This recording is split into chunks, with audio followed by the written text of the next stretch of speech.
Good evening. I'll call to order the Arvada City Council workshop for July 25th, 2022. Kristen Resch, if you'll do the roll call. Mayor Williams? Here. Pro Tem Jones? Here. Councilmember Pfeiffer? Here. Councilmember Marriott? Here. Councilmember Simpson? Here. Councilmember Mormon? I don't have a list in front of me. I gave it to the mayor. I'm not used to it. Here. Did I get everyone? Here. Councilmember Smith? I'm sorry. All present and accounted for. We have one workshop item tonight. Mr. Devon. Mr. Mayor, members of the council, it's my pleasure to introduce Sharon Israel. She will kick us off with the Utilities Financial Strategies Workshop. Good evening, Mr. Mayor, members of council. Is anybody keeping track of how many workshops we've had on this topic this year, this calendar year? Councilmember Mormon guesses 5. Close. This is number 4. So thank you again for allowing us to come talk to you about this topic. I wanted to remind you that this is a continuation of some conversations we started actually back a couple years ago on sustainable financing, master planning for the utilities. So far this year, we've talked about level of service. We've talked about demand forecasting, anticipating how much additional capacity we're going to need for plan development. Back at our April workshop, we talked about a few different paths forward that we could take for a financial strategy. And based on the direction we got from these last few workshops, we're here tonight with some specifics. We typically wouldn't provide this level of detail to council this time of year. What we're going to show you today is commonly what we would present more like in September as part of the budget process. But because we've got some big asks, there's some big dollars in the master plans and that roadmap of capital projects, we wanted to get in front of you earlier in the budget cycle so that we could take your feedback, get direction, and that when we do come back later this year, as part of the formal budget process, that we know that we're bringing you something that you want to see. Next slide, please. Here's a review of the agenda. So I'm going to do a quick recap on why we're doing this and the strategic alignment with the council's strategic plan. We've got some very specific recommendations in terms of what our funding requirements would be this year and into the next couple of years and even beyond. Brian Archer is going to talk about some specifics on bonding that we're going to propose for issuing as soon as this year. We did look at some other revenue options. That was a topic that came up in the April workshop, and so we've got a couple of ideas to share and get your direction on how we could explore that. We also heard in April a discussion of affordability. How do we define affordability? Is what we're doing affordable? So we would like to talk about that tonight, and then get your direction on next steps. Next slide. So here's the why. Some of this will look familiar to you. First of all, we have it in the council strategic plan to not only do master planning for our utilities, but also by the end of 2023, have an implementation plan. And so what we're presenting tonight is an ongoing part of that conversation where we have put together capital plans. We have tried to match that with what we think our plan development needs are, where we've got priority reinvestment needs. And so what we're doing tonight is moving toward that December of 23 milestone. Next slide. So this slide is a new one. We haven't introduced this one before, and in part because it's a brand new addition to the City Council strategic plan. This is the Organization and Service Effectiveness Work System Strategic Result 9. This one's about financial sustainability. And while we're as a leadership team talking about how to prepare for tonight, we realize there's really great alignment with the language here that gives us direction to do long-term financial projections, to incorporate the master plans, to figure out how to sustainably fund the work that we need to do at the level of service that we're shooting for. So again, there's some great strategic alignment there. Next slide. I use the term level of service. You may recall Mary Stahl was here at the last workshop, or workshop in March, talking about what level of service means to us. We're really trying to define what that is because then it can help us make priority decisions on capital projects, on operational decisions. We really thought about what we are trying to do in terms of level of service for both water and sewer as we were preparing what the financial recommendations are tonight. But as you may recall, it includes everything from, what our minimum regulatory requirements are, thinking about what our customers expect us to provide to them, industry best practices, and input and questions we've gotten from council. And I didn't bring it tonight, but there is about a 12-page level of service document where we've gone into detail in each of our operational areas in utilities and really tried to define what level of service is so that we know better what we're shooting for. Next slide. So you may also remember that we've got some competing priorities as we're going through this work. Our master plan's identified a lot of aging infrastructure. So we've got the reinvestment side of the work that we're doing. From a funding perspective, it's that work that's paid for from our rates and fees. So customers like myself are, as we're paying our utility bills, a portion of that goes into reinvesting in existing infrastructure. So the photos that you can see here, I've got a new one there on the left side. You may recall receiving a report that we had an unexpected outage at our Ralston treatment plant about 2 weeks ago. The photo there on the left side is water from our flume channel leaking through the side of the building. That crack had been identified in the master plan as a priority because on the other side of that wall is sort of a box-shaped tunnel that is used to convey water into the filters. And the only way we can get water to those filters is through this channel. And so we had to take the entire plant down for about 8 hours on a hot July day so that we could get our contractors in and be able to patch the leak through the side of the building. That leak is dried up now thanks to the patch repair. But as part of the story, part of, I think, what was so surprising to the team is that we walked up one day and actually saw water coming through the side of the building. We knew it was a risk. We had identified it as a high priority project. This is one of the projects that you may recall we asked to reallocate some of our fund balance to so that we could make it a top priority and get moving on it. But to actually go and see that point of failure was, it was alarming for us. It's been fixed, that's the good news. But you'll maybe remember the middle picture there. I showed it to you last time. That's the same flume on the other side of the building. The flume is held up by the foundation jack on that side of the building. And so, again, if we have a failure of that flume, there's nothing we can do other than take the entire plant down. We were really fortunate that the team was able to acquire supplies through our contractors network, mobilize really quickly, and also manage our water system by keeping tanks filled, being able to sort of move water around the system so that we were able to manage an 8-hour outage on that hot day. But that's the situation that we're in with that plant. So lots of examples of aging infrastructure needs. And then, of course, we've talked about this too, that the competing priority here is we need to also at the same time fund infrastructure for added capacity to our systems. The demands for plan development, that's expanding our systems, that's adding capacity on the water sewer side.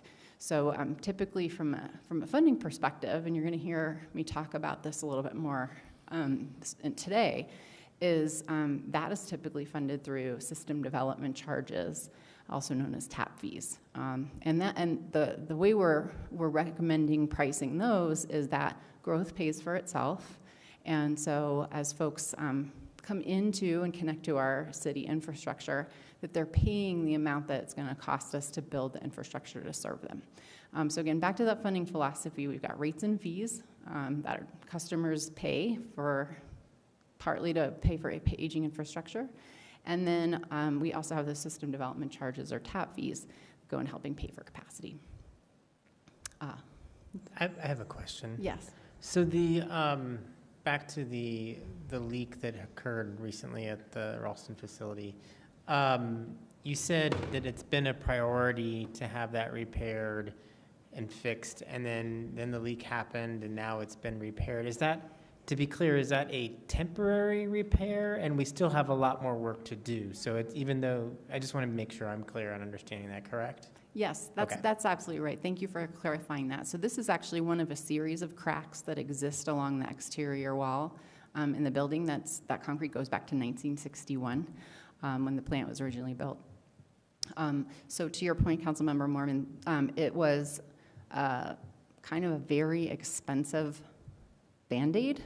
Almost kind of looks like a Band-Aid, so they used an adhesive and a sort of a type of tape that's used for this type of concrete repair.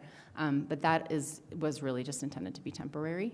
And the long-term fix that we're going to be putting in place is scheduled for construction in the springtime. So thank you. Okay, next slide. Okay, so this is the identical slide that you saw in April in our first, or rather our third presentation this year, but our first one that really dug into financial scenarios. I wanted to bring it up here again today to remind council that we sort of introduced some options to you. We've got the one in green that was recommended. That green option one is the roadmap. So that's what we're calling the plan of capital projects that would allow us to both mitigate risk associated with failing aging infrastructure, and then also allow us to continue to support the demands of planned development. So that's the direction we've gone. The financial strategy that we're presenting in more detail tonight would allow us, if you give us the direction, to proceed with this roadmap. But as we talked about in April, there's a couple of other paths forward for the future. The staff's not recommending them, but I wanted to make sure that you guys had this in mind as we're talking tonight. One is we could extend the schedule. So right now we've got a fairly aggressive schedule to do a lot of work in the next 8 years, but we could extend that project delivery out. Project costs increase if we do that. We do predict a higher risk of failure. To be perfectly honest, we're in a situation where there's always something failing at our water treatment plants. There's always something that's not working or that we're having trouble buying parts for. And so as far as risk of failure goes, it's almost 100% of the time we have failures. It's just a matter of how bad it is and how much of an outage that we might be facing. But we could extend it and continue to accept that risk because we really don't know for sure how long we're going to be able to live without having a service outage. The other big thing that this does is potentially slows the pace of planned development. We are pushing our system so hard on the capacity side, especially with the North Trunk line, which all of you have seen, that if we were to extend the schedule, we'd have to talk about pacing the planned development in the city. Mr. Marriott? So I have a question. With picking this of the three possible financial strategies you have, you're essentially paying a premium, or not really a premium, but we're asked to pay more sooner to be able to do it all sooner. So if we pay more sooner to do it all sooner, but it doesn't get done in that period of time, if it drags out, if it takes longer, if there's not contracting capacity, that's kind of money lost, kind of, so to speak, because of the accelerated payment. How confident are you that if you accept this roadmap that you can actually accomplish all of it within the time frame that we're paying for? The analysis that we've done with our engineering team includes a look at capacity, both internal capacity for staff and capacity for construction and consulting work that we would need to bring in from the outside. We believe that the roadmap is attainable. We don't think that there's a high risk of not being able to do it because it's too aggressive. We think it's conservative enough that we would get there. The only other comment I would make is that it does require some immediate increases in revenue.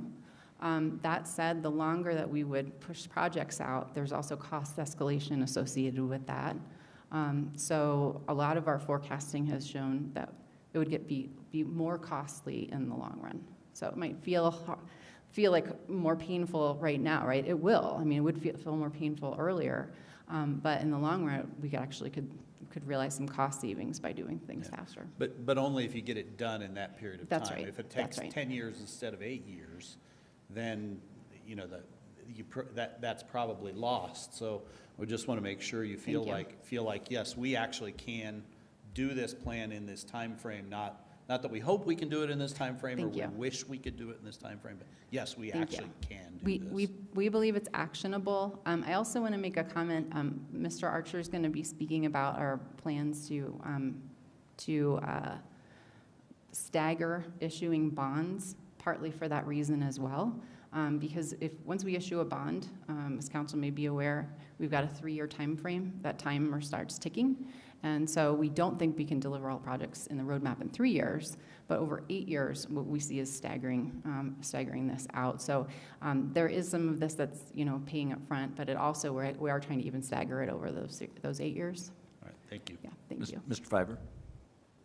I'm going to take a stab at trying to ask this question. I know I've asked it a couple times, and I have different, this is a good graphic to kind of talk about like financial sensitivity studies. I don't know, Brian, if you did like a risk analysis here, but was there a sensitivity around it? So sensitivities are, if I take revenue now, this is my expense, my cost, here's possibly a payback involved sooner versus if I would go to number 2 versus number 3. You know, the way we used to do them is how much revenue, if I got 25% more revenue and my expenses went up 25%, what would that look like? If my revenue dropped 20%, what would my expenses increase by 25%, what would that look like? And then what's that payback? Did you do any analysis around that? Because I think there has to be, this is such a complex situation, you kind of have to look through it at different layers. Yeah. Was anything like that done by either one of you? Or something similar to that idea or concept? So this includes 2 different types of revenue. So you've got your operational revenue, which is water rates, and in this case, a service fee. And those are relatively normalized, if you will. They're normalized, okay. Yeah. The other challenge would be the system development fees. And so that work in conjunction with our community development, they've looked at various build out. So if we build faster, if we build slower, et cetera. And using our average is how we built this. Okay. So there's not, to your point, there's not a 25% reduction built in here or an extended recession built in here, nor is there another growth period like we just experienced put in. It is truly what we expect and then an average of that moving forward. Okay, so that's kind of your steady fixed line, and then you dealt with some risk variables within that. Correct. Okay, and so level of service, I feel like I'm missing the definition of level of service, and I think I ask this all the time, but like I'm familiar with level of service and asset condition, and the asset should have a condition of a grade or a percentage or useful life or A or B or C, and with those level of services or asset condition ratings should result in so much funding you need to maintain that level of service or asset, right? So I'm not seeing this happening. Is that somewhere in this presentation? I glanced through it, I didn't see anything like that, but because how about if we agreed to say, you know what, Sharon, we hear you, we agree, we always want to be the gold star standard in there, but knowing our financials and understanding them, maybe being a level service of B is okay, and maybe an asset condition of a C is okay, and we take on that risk, knowing that there's some maybe infrastructure risk associated to it. Was there any analysis that would have presented in that kind of easy to consume, kind of desires? So we haven't gone as far as grading A, B, and C, but we have in the level of service document, we have defined some scenarios that include, do we have a service level interruption if this situation happens? But what is service level? See, right there, when you ask that question, what is Thank you. service level? Because I don't know what that means. It means no water or yes water? Partial water, dirty water? Yes, it means that we have an interruption in service delivery of water to taps. So it's either on or off? So I'll use this example of the outage 2 weeks ago. So we were in a position where we had 8 hours of no treatment capacity at the Ralston plant. So that is, in our level of service, considered a very unusual event. So in that event, we can anticipate that we might have to do something urgent to fix it, like we did, so we don't actually lose pressure in our water system and our customers have an interruption of water service. So I guess if there's a threshold there, is this going to interrupt water service? We've gone through, and from like that specific water delivery standpoint, we are working to make sure that our system can survive one relatively minor outage. Let's say what happened at the Arvada plant a couple months ago, which was a power outage for 18 hours. That is a scenario in our level of service policy that we anticipate that we would not have an outage of water to our customers. But the one that happened 2 weeks ago, we would anticipate having to prepare for an outage of water service to our customers. We actually began that conversation as when the Ralston plant was out, and we started to talk about what it would look like to do an emergency watering restrictions in the city. So from the standpoint of risk, I think the one key factor that underlines all of our level of service discussions are how prepared are we to make sure there's no loss of pressure in the distribution system. So I mean that it seems so fundamental. Like how could you possibly imagine us losing water pressure? Well, that's where we are in terms of prioritizing what we're prioritizing. Well, and I think pressure would be a level of service. If it's Yeah. not working or not, that's a business continuity issue. That means, oh crap, it's working or not working. It's not a level of service. Level of service to me, it's always on. Now, if I'm only at 80% pressure, that to me is a lower level of service. So I'm just trying to grade Thank how you. money can go with the condition in which you want to deliver the service or the asset. Because that's yeah, and maybe I'm a little premature because I've seen your other slides and I'm getting a little nervous of the ask at the end. So maybe I should Sure. just stop my questions now and then we can wait till it gets closer. But I just want to make sure we're all on the same page of what level of service is, because Yeah. I see it peppered through here, but I don't know what the true definition of level of service is, Okay. other than on and off. And we can do more to do a more detailed explanation of this, for sure. But back to, you say, I think I heard you say it's a given that we'll have water at the tap. And I think where we are as far as level of service is what kind of failures is our system prepared to handle and still provide that water at the tap. Right. And so there's a lot of sort of scenario planning behind that on, well, can we handle a pump station being down, or can we handle a power outage, or can we handle both of those happening at the same time, or can we handle a flume failure at the Ralston plant for a period of time? So I think that's the lens we're looking at more, is can we provide reliable, plentiful water on demand at all times in all parts of the system under these different failure scenarios. Yeah, and I think if you had a pressure as a gauge, Yeah. because you can accept certain amount of risk and just guess what, the pressure just drops, but at least water is flowing. And I think that's kind of what you were just saying at the tail end of that conversation. Yes, thank you. And there is a pressure below which CDPHE would require us to do a boil water order, for example. And so from our lens of risk, we never want a boil water order in our system. I think we would all agree on that. But if you look at what happened last summer with Castle Pines and Inglewood, those were two communities where there was a boil water order because of a system component failure. And so as we're looking at what level of service looks like, it's less about, do I have great pressure in my shower or when I'm watering my lawn? And it's more like, from our lens, it's reliability, it's resiliency for our system to be able to provide what I believe is expected, by our community, which is never have an outage, no outage ever. But what do we need to build behind the scenes in terms of operational resiliency, in terms of equipment replacement, reinvestment, that kind of thing. So there's definitely more work to do. This is, we just introduced the level of service definition to council in March. And so happy to, keep digging into that with you. Yeah, thank you. I raised this up again, this slide. We can jump back to it because I want to point out that there's also the existing model. We don't have to spend a lot of time on it unless you'd like to, but there is a certain amount of revenue increase already built into the 10-year model.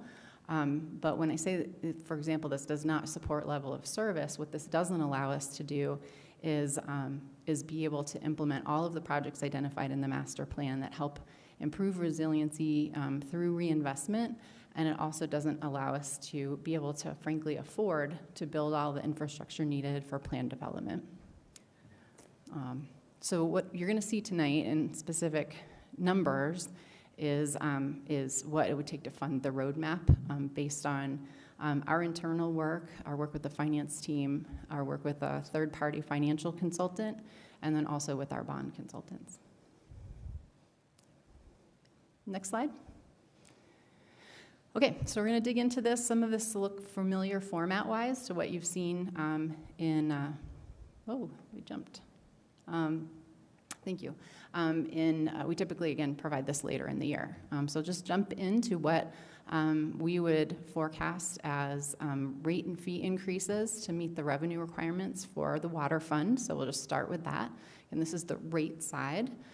So what we tried to do is show you what the overall increase in revenue would need to be to cover all of these line items. You can see at the top, we have a bond payment line. So that's an estimate of what issuing just over $51 million in bonds this year would be. Again, Mr. Archer is going to be talking more about that, what that looks like. But just from a funding, a sort of planning number, we estimated that 60% of a total bond payment would be reinvestment related. So you can see what that looks like. It's close to $2 million. We've heard from Denver Water that we can expect a 13% rate increase in 2023, plus or minus 3%. They will be taking that to their board later this year, but we are expecting to see that to pass it through. And then there are a lot of cost escalations that we're dealing with. Our water treatment chemicals, for example, they're costing us 30% more this year than they did last year. It's crazy. We just went out to bid, and that's what we're looking at. We've got parts and pieces that are costing twice as much.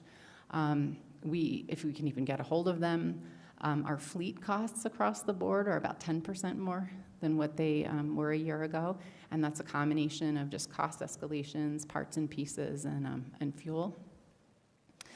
You can see here we've got a few new and upgraded positions that we wanted to propose. One of those is for cybersecurity. So you may remember hearing some updates from Craig Poley over the past year that we have increasing attacks on our systems. Every week I hear something through the utility network that there are folks who are spending time right now trying to hack into utility systems and hold them hostage. We did an evaluation this year with a third party to identify some vulnerabilities we have in our SCADA systems, that's our control systems. And so we feel like this warrants a new position for us to be running defense on and be part of our operational technology team. We also have a couple other operational positions in there, including as the city is expanding, we just have more instruments to maintain and operate, and so some of that's related to growth. Mr. Marriott, I just had a quick question about that cybersecurity position. Is that a position that's outside of the city's IT department that's to water only? Because aren't we currently doing it with our current IT staff? Thank you, yes. So I learned a new term this year called OT, which is complementary to IT. It's operational technology. And what it reflects a transition in is that there are folks that are specifically working on information technology and infrastructure. And there are folks like our SCADA positions, let's say, that's our system control technicians. They need to be able to be not only experts in how to run a water treatment plant, but they also need to know how to do programming logic for all of the systems that that we use to control where water moves around the city. And so this would be a position, and I've talked with Craig Poley at length about this, this would be a position seated as an OT position with connections with IT naturally, but the distinction being that they need to have a specialty expertise in the types of control systems that run our utilities. Thank you. Mm-hmm. It is a trend, I would say, in the industry. You can see, we've got a few other line items here that are reflective of some increases in other costs, pass through. What you don't see here,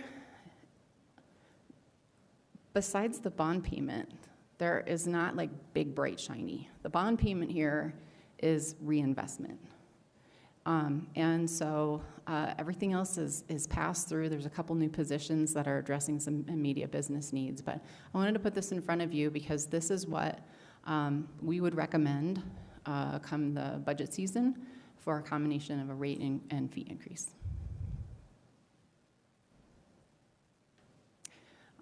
Happy to return to this for later questions too once we kind of get through and see the summary. Okay, next slide. Also, I know council likes to see this slide. It's the same format and colors we show every year. I think it also shows you where we would fall as far as where our neighbors are compared to their 2022 rates. So you can see in green is our current 2022, right there between Broomfield and Denver. If we were to adopt the proposed 12.3% water rate increase and fees, you can see where we would stand, which is potentially slightly higher than Denver, although, again, this is their 2022 rate. Next slide. So this is showing the water system development charges. So you'll remember this is the part where we're proposing to adjust the fees that folks pay to be able to connect to our system. So I wanted to show you, first of all, what last year's actual revenues were based on the existing fee schedule. So just over $4 million. We're looking at next year projecting a little over $10 million if we were to adopt system development charges, as you see here, which would be a $37,600 for a single family home, and then indexed to that for a duplex and multifamily. You can see here that we start to also make bond payments with this funds. So the rate bond payment component, which is about $2 million, would be combined with this $1.3 million, and then together we would be able to afford to issue about $50 million in bonds this year. The new positions that would be proposed to be paid for out of this are engineering positions. So these are positions specifically to help us manage the capital projects that we would deliver as part of the roadmap. This would be the first time we're using system development charges to help fund positions, but in the vein of growth paying for itself, we wanted to bring that forward as a recommendation. And then you can see here the large part goes toward our Gross Reservoir Fund. Now, Gross Reservoir has started construction. We're getting regular updates from Denver Water, and very optimistic right now that we're going to start seeing deliveries in 2028. Remember when I said that we're doing repairs on the Ralston plant in the spring? Well, part of the way we were able to fund that is we borrowed against some of the fund balance that we had set aside for Gross Reservoir. And so part of what we would be able to do next year is start to pay that back. Also, it fits in the 10-year model that eventually, that once we finish paying for Gross Reservoir, we're very close to having the funds to do that. This also would position us very well to be able to issue the tiered additional bonds that we are contemplating so that we can finish the new treatment plant and add capacity. So next slide, please. This is an important part of the system development charge discussion, I think. So what this shows is from 1982 to proposed 2023, where the city has been as far as tap fees or system development charges. So if you're looking closely, you can see we had a small increase in 2017 of about $275. So for a long time, and for the past 20 years or so, it's been pretty flat. We were very flat from the 1980s into the 90s, a little bit higher in the 2000s, We did a big jump in around 2011, but it's still been pretty flat since then. We just haven't looked closely. We haven't done the study on system development charges as detailed as we've done this calendar year. With help from a third-party financial consultant who's an expert at this, he took all of our master planning forecasting. He took the estimates, as Brian described, on how many units we can expect to be adding to the system, and figured out, frankly, there's a hard truth here, that because we've been keeping these flat, we haven't been collecting enough money from all the new taps to cover the actual cost of service. So you may remember earlier this year I mentioned, for example, that our tap fees are indexed to a $26,000 per acre foot water cost. Gross Reservoir is costing us $40,000. Now we put a lot of money into the bank to make sure that we've got the ability to cash fund Gross Reservoir. That is still our plan. But what it also means is that we haven't been collecting money from all the taps that would help put us in a similar position for adding capacity to the water treatment plants. So this is a big jump. And what it does is that it establishes growth paying for itself in Arvada. I'm going to talk about wastewater next, and then you're going to see some summary slides. So next slide. Sharon, before sorry, you do I that, missed can one. I just Sorry, ask yes. you a quick, Go ahead, since yeah. we're switching to Yeah. that, just a final question about this. So a couple things around this tap fee increase that are kind of concerning. One is, of course, it's a giant increase. It's a doubling of tap fees overnight.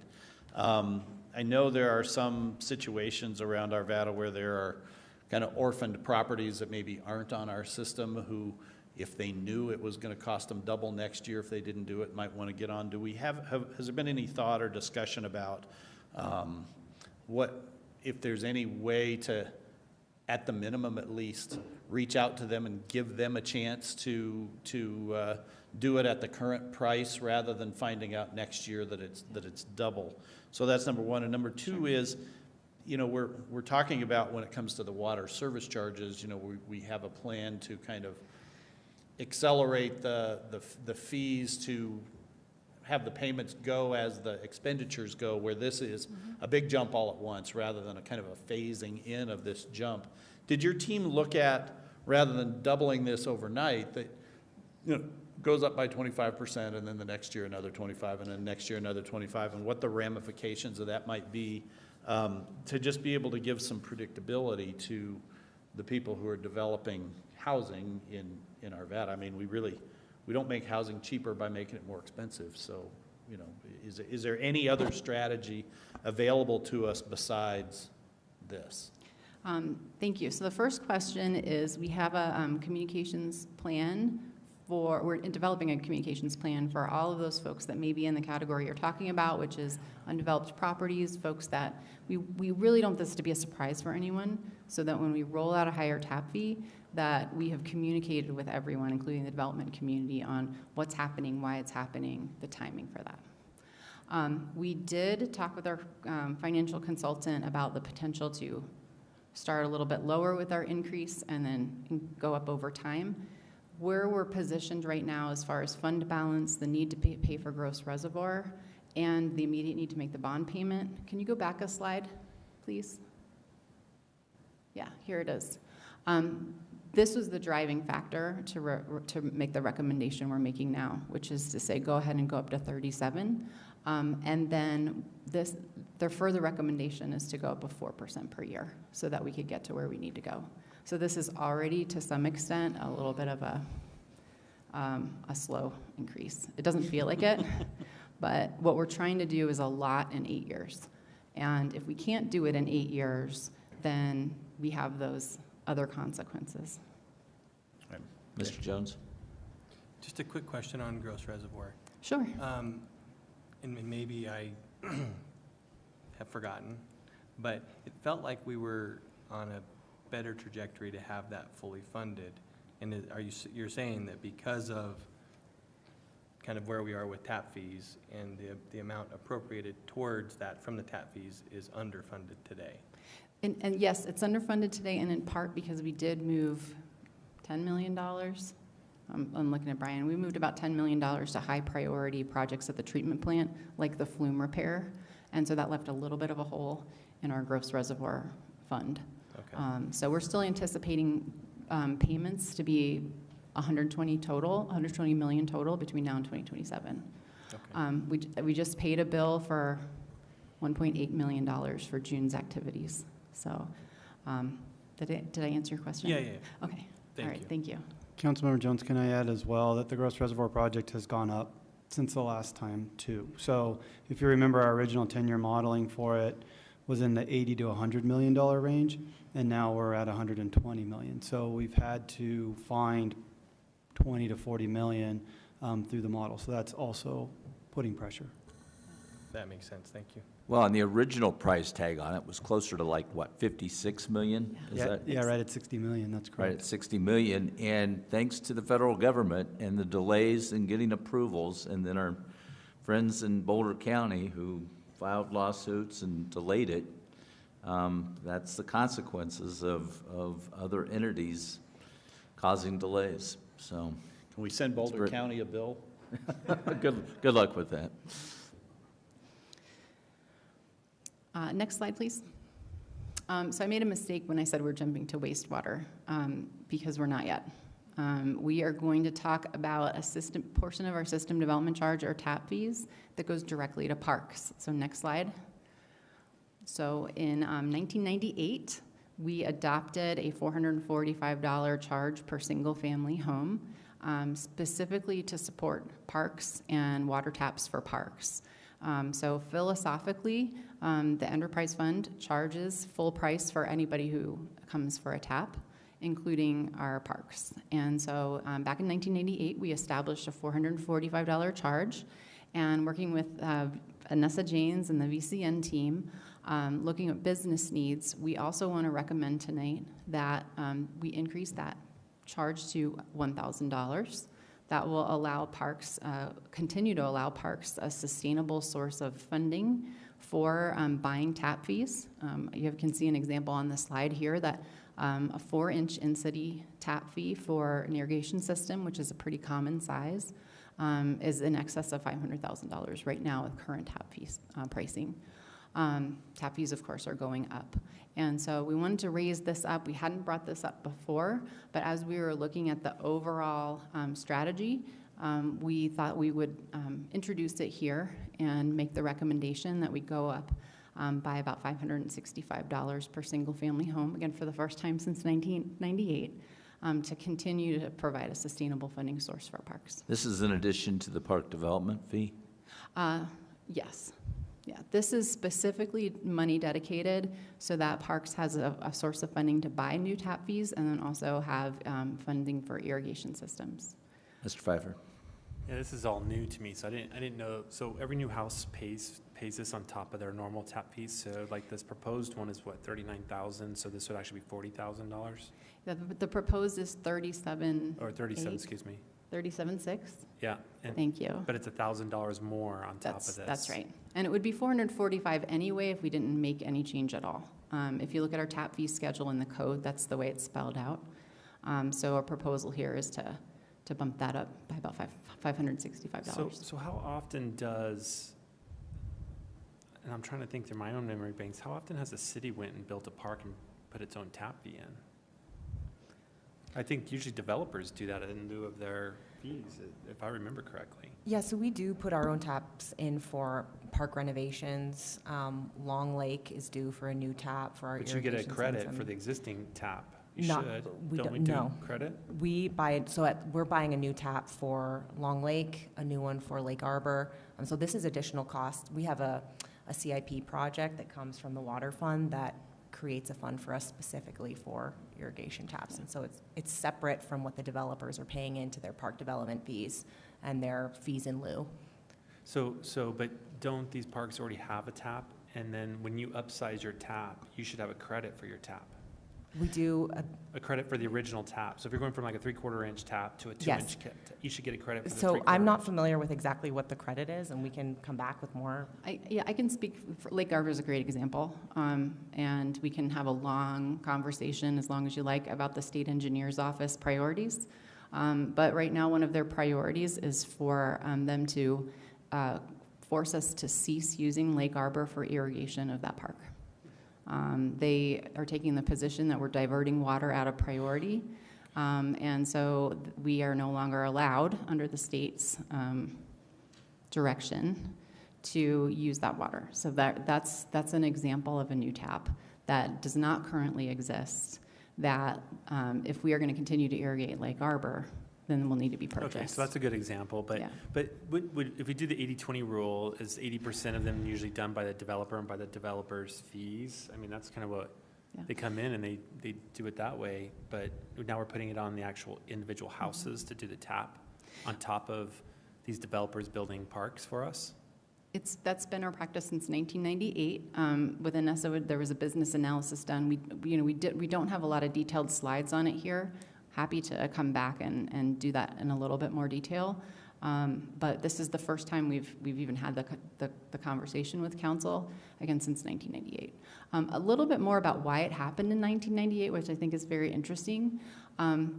It's always been always is a tough word to use, but back then in the 1990s, it was very commonly decided that because of funding or lack thereof, that parks undersized their taps as a matter of practice. So that would save money in the short term. So they'd buy that 1-inch tap instead of a 2-inch tap.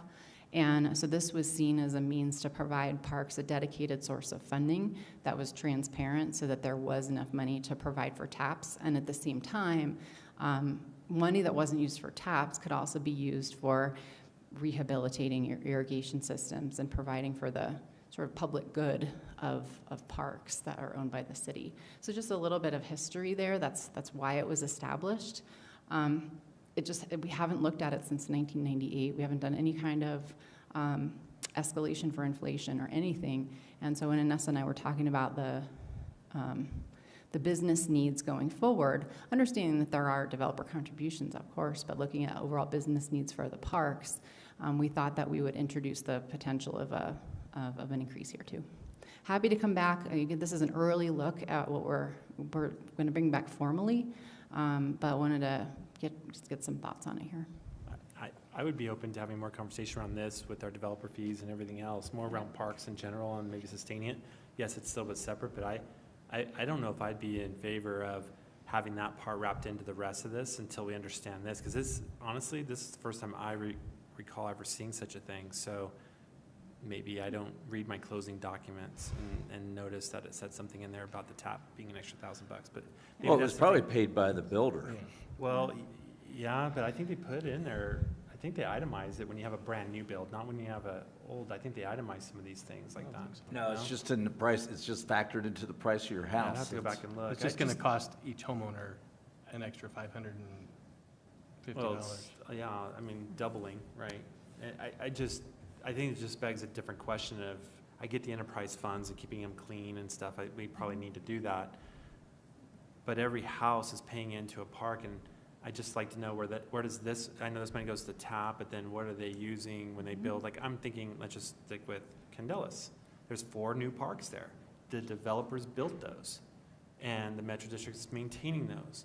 So, but there's 1,700 homes that have paid $450, $445. Did the developer get that money? I see it just starts getting into a deeper hole, and maybe it's a better conversation later, not in this one, but I think there needs to be more discussion around this particular fee and increasing it. Sure. I'm happy to do that. And then I'd also, Mr. Devens, with his blessing, we can also include even some links this week to council, to where we publish the tap fees, and you can kind of see where it's published every year. Yeah, or maybe there's just a study on our side a little bit more about how parks get sustainable funding through development and tap fees. Yeah, thank you. Yeah, thank you. Okay. Mr. Jones. So when you come back with more information on this, because I think, to Mr. Pfeiffer's point, this is a big conversation, but I'd also like to better understand the unfunded mandate from the state, and how you know, how do we lose local control with regards to water sources in our own city? So I know you don't have the answer, you know, you probably have the answer, but it's probably not for tonight. I have opinions, Sure. which, yes. This is not the first time, so you may recall that the state engineer's office looked closely at Leiden Reservoir, which is a stormwater facility west of Indiana, similarly a couple years ago, and imposed some new accounting rules on us. I'll end my commentary there, but also Perfect. happy to come back and share more about what's happening with Yeah, the. just like to understand that better and Absolutely, and yeah. how did that come to pass and, Yeah. you know, because And- it impacts the citizen, it impacts, our state representatives are obviously not doing a good enough job protecting our local control. It costs real money. Yep, thank you. So, thank you. Okay, so we'll come back more on the next slide. Here it is the, where we would sit with this system development charge in our neighboring communities. I want to make a comment here. This puts us at the highest end. We've never been at the highest end, but I want you to remember that from a rate and fee standpoint, we're toward the lowest end. And so as we're digging into how to financially sustain this utility, this is what growth paying for itself looks like. And so happy to provide any and all numbers, more analysis, more reports on this. This is what our master plans have directed us to do if we're going to move forward with our roadmap. This is probably more for Brian and just the whole analysis of this.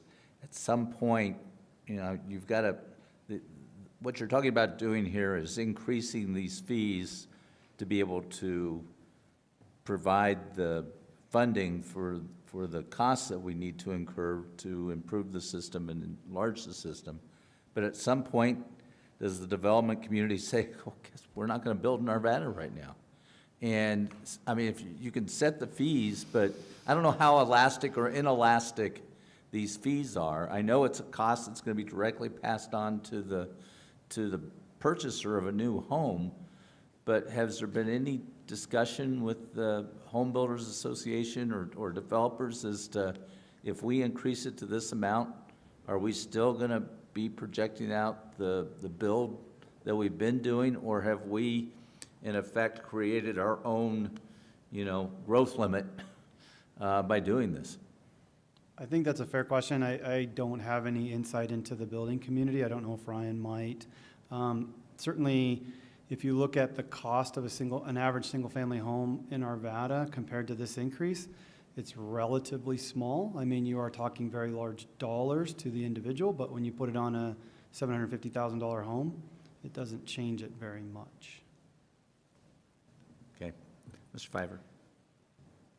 Well, you're leading into my whole question earlier about sensitivity studies. Like, this ties in. This revenue goes up.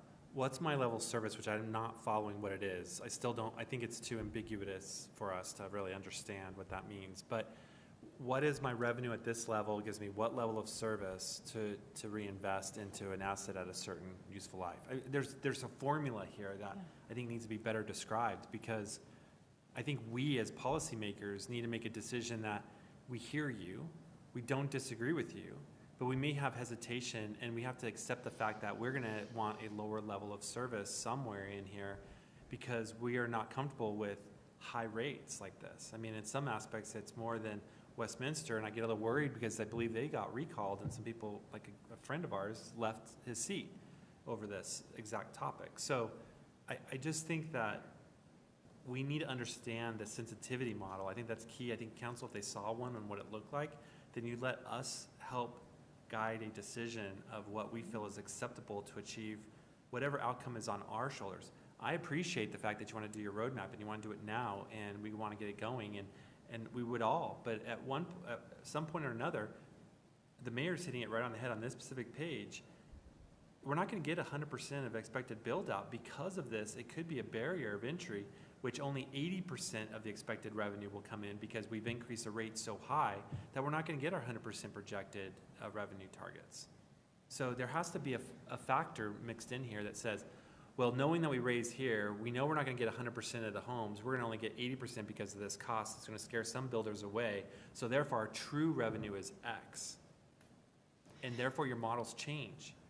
I don't, And that type of sensitivity analysis goes beyond the work that we've done to make this recommendation. okay. Um, I think I'll need that to make a decision to support or deny, Thank you. my vote on this topic. I think it's mission critical for me to totally understand, because in one way, I agree with the water infrastructure, but there's unforeseen consequences that need to be thought through that will impact our growth, might impact our redevelopment, might impact other things that, yes, great, you got your money to do your thing, but we don't have the houses being built at the level you expected.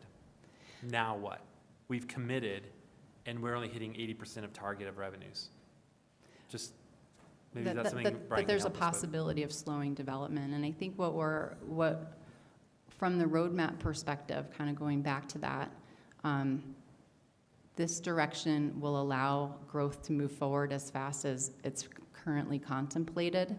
And without this level of revenue coming in, we will not be able to provide the capacity at the pace the development wants to come in right now. And I understand the point that if we increase by $20,000, that might price certain builders out. We haven't heard that or seen that, but by not funding this, we don't have an alternative other than slowing down the roadmap, and that's absolutely the direction that we can take and proceed with.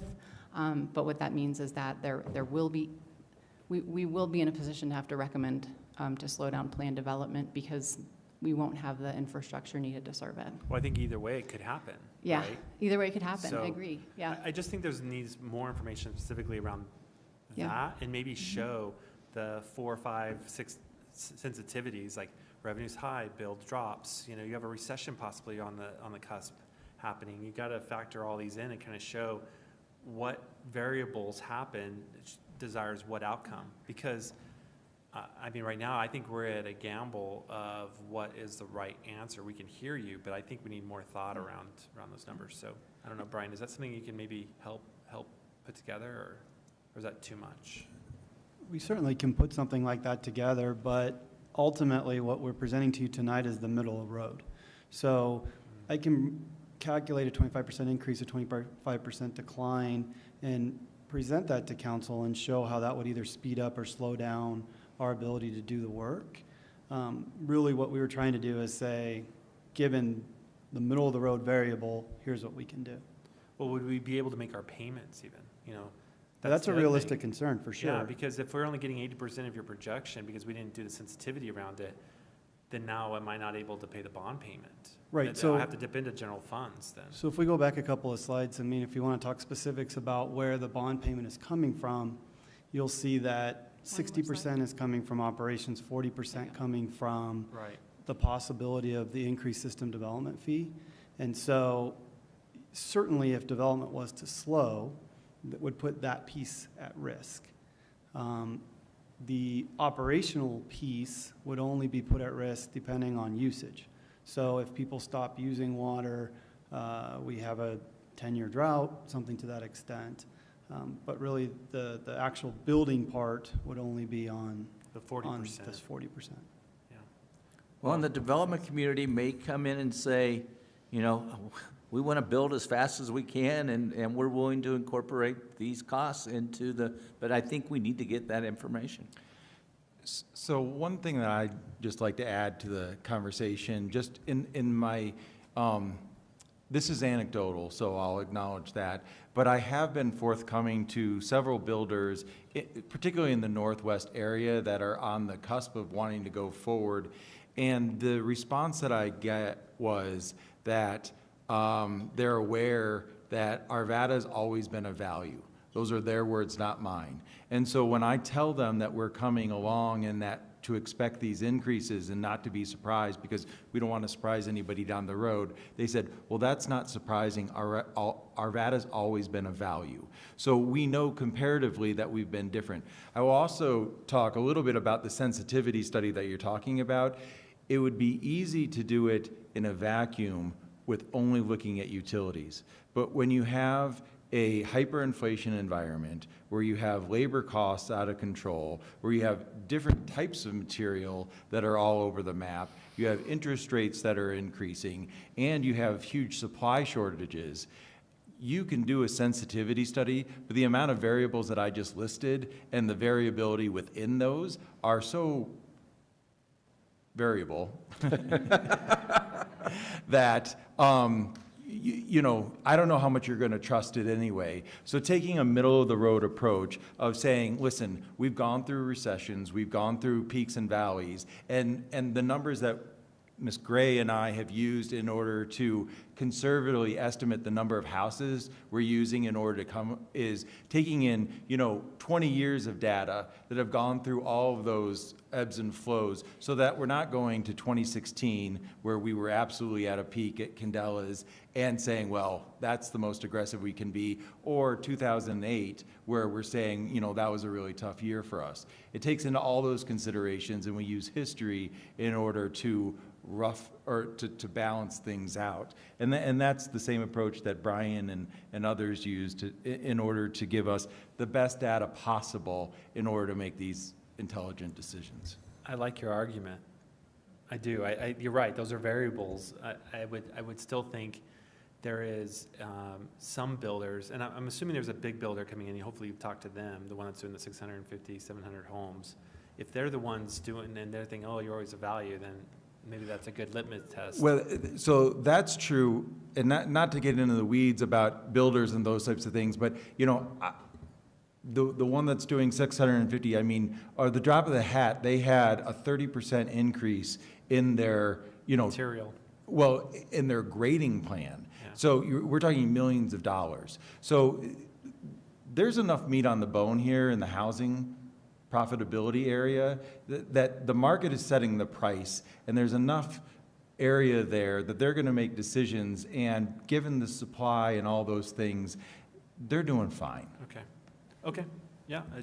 I mean, that's a great perspective. I think that the 80% reduction of tap fees that may come in, I think can be lumped into those variables, because the builder's going to say, material's too high, this is too high, this is too low, and taps are too high, therefore I'm not going to build. But the supply is so short, so you're going to get somebody else that's looking for an opportunity. Fair. And we are just, we're a great market, we're extremely competitive, and we are 30,000 houses a year below the number we need to be in terms of keeping up supply. Okay. I mean, I just want to be thoughtful when we see a big jump on a chart like that. This is the first time since I've been here, and I don't know, Mayor, if you've seen nothing like this on the far right. Yeah. We've never been over there, so this is very uncomfortable for, I think, some of us sitting up at the dais. But as long as we're having this thoughtful conversation and understand it, we communicate, and we all can, you know, up here we all agree, then we can move forward. I'm just looking at the rocks to make sure we're well informed up here, and looking under each one of them to see if there's something here that can. We're being very thorough about it. Those are good points, Ryan. I appreciate that. Yep. Ms. Simpson?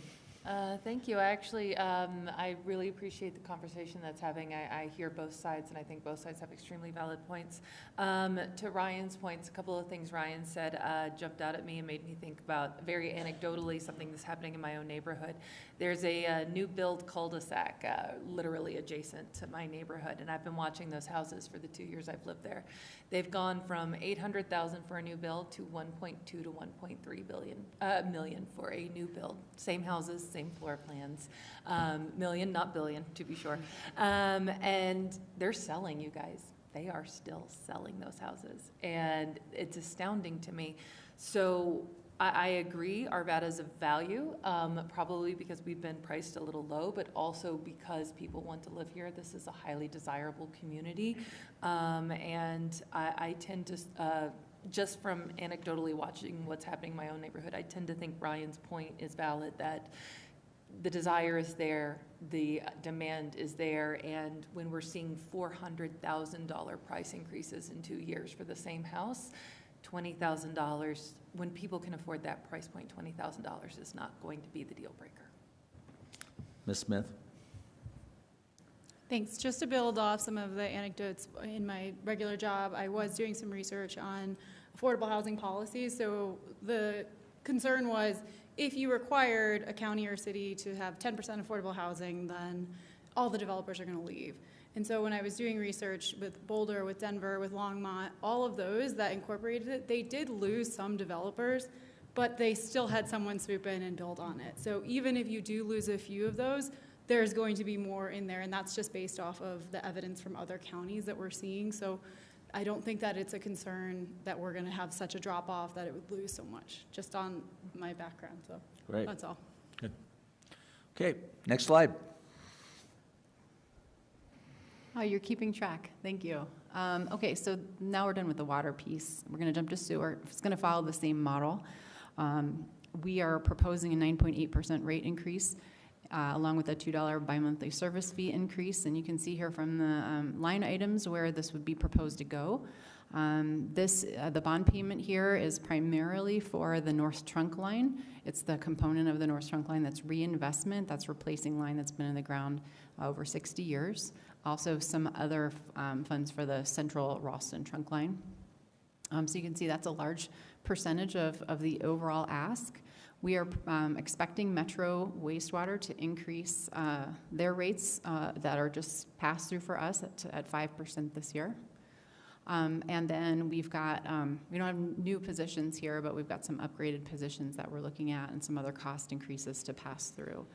So you can see where the additional operations funds would go. Again, the lion's share would be a bond payment. If there are no questions, we can go to the next slide. So this shows where we would land. Again, we're more on the right side here, but I want to point out that the total dollar amount is not that large between the lowest and where we are. So it's about $250 to just over $300, so a few dollars a month for a single family home. And again, that a large percentage of that goes to help us pay for major reinvestment through the city. Hey Sharon, when you show these, is this just the percentage increase or does this include the $2 fee that you're adding?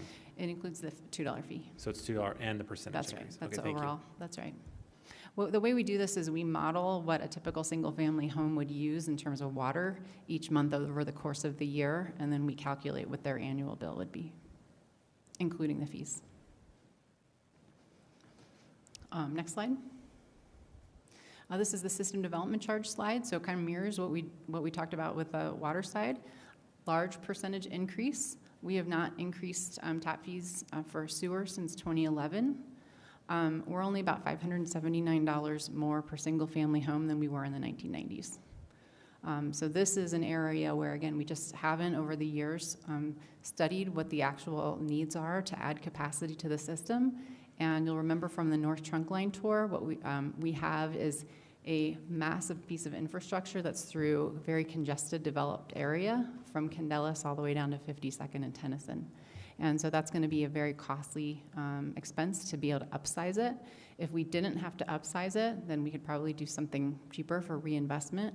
But a big part of this is going toward bond payments that would allow us to invest in really the next 60 years of infrastructure.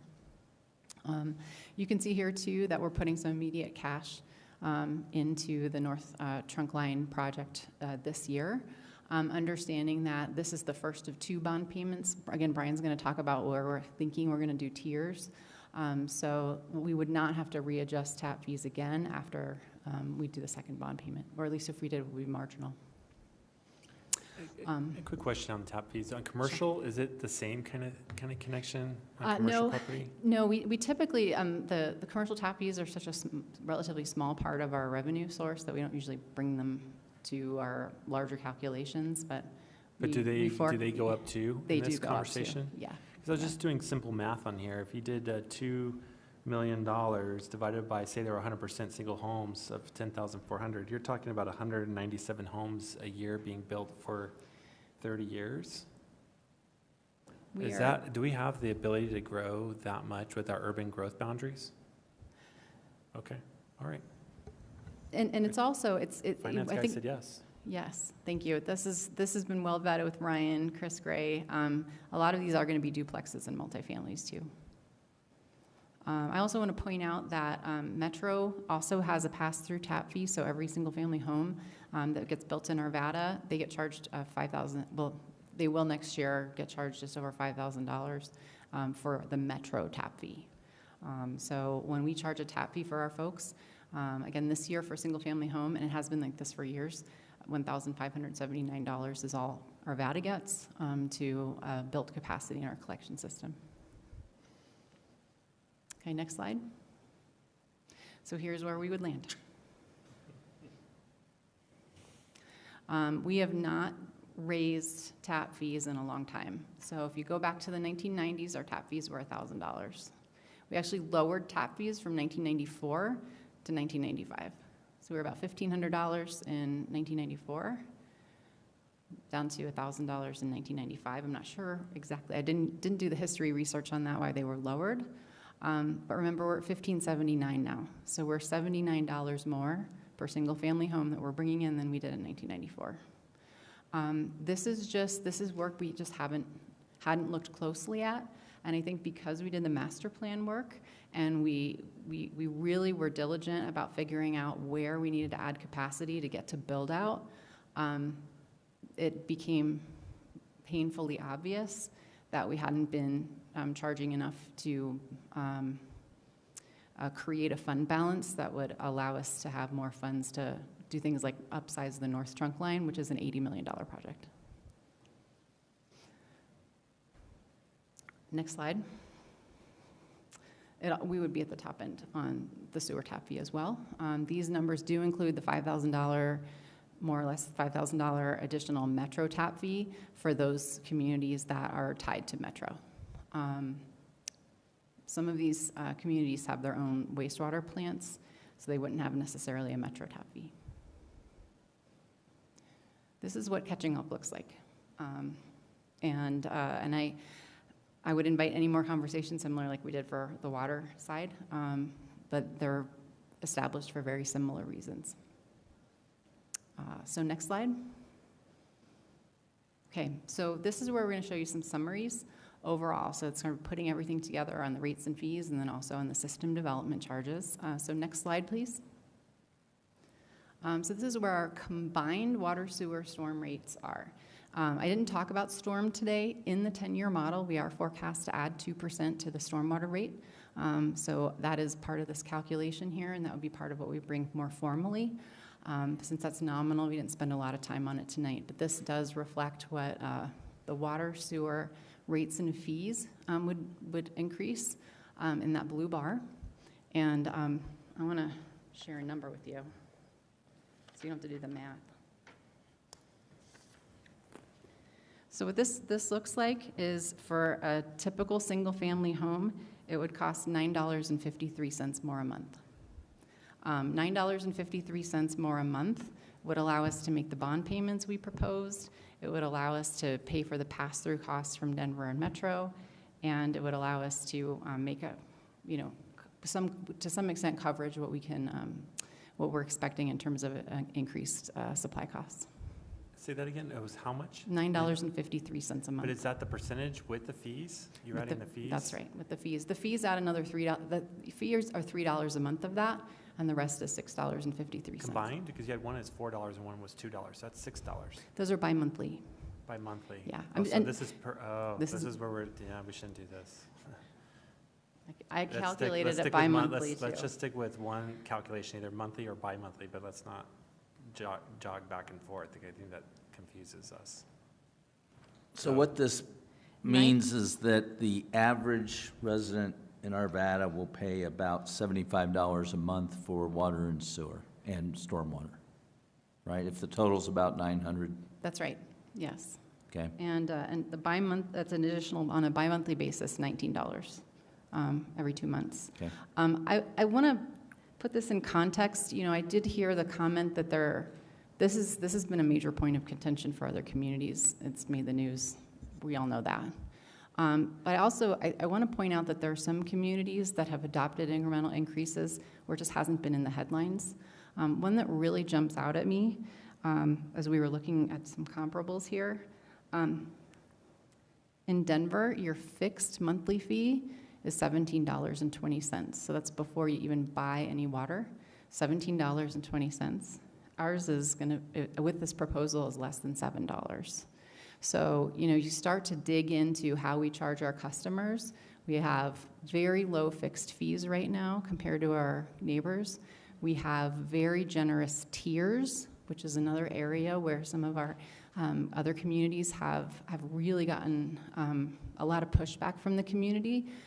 Our first tier is 30,000 gallons on a bi-monthly basis, which is an extremely, that's the high end of tier. So our residents are able to buy a lot of water at our lowest tier. I'm happy to talk in more detail about some other things that make us more competitive, but just keep in mind that just right off the bat, folks in Denver are paying $10 more a month without even buying anything, any water, just from a fixed fee standpoint. Okay, next slide. This actually speaks to what I was just saying. So here's our proposed fixed fee, and again, that's the portion of what you just saw on the last comp slide. So from a fixed fee standpoint, our fixed fees are among the lowest the lowest compared to our comps. The intent is, though, to step that up each year to get back so that we're more in the middle of where all those are, right? When we discussed this last year, we talked about a 5-year incremental increase to get to the median of what it was last year. So it gets us a little bit closer to the middle, but it really depends on where everyone else is going. The trend in the industry is to increase these because it helps provide stability in revenue for bond payments. Denver's goal is to have 20% of their revenue come from fixed fees, which is why they're as high as they are. We're less than 10% of our overall revenue in fixed fees right now, and so we'd be bumping that up a little bit. But from an affordability standpoint, we're still going to talk about that too. What Arvada, some of our strengths, is you can buy a lot of water at our lowest tier, and our fixed fees are still relatively low. So that means that for those folks who are inclined toward water conservation, to really finding ways to save water and save money, our tiers actually are very supportive of that. Next slide. There's the combined system development charge. So I hadn't shown that to you before. The two slides you had seen before, one was water, one was sewer. This is what it looks like together. So we are just over $50,000. I will, at the risk of repeating what you've already heard, remind council that our typical single-family homes are in the $700,000 range right now. A median, $700,000. Next slide. This is where Brian's going to talk to you about more details about the bonds that we're contemplating so that we can support the master plan. And so think about those bond payments as we hand it over to Brian.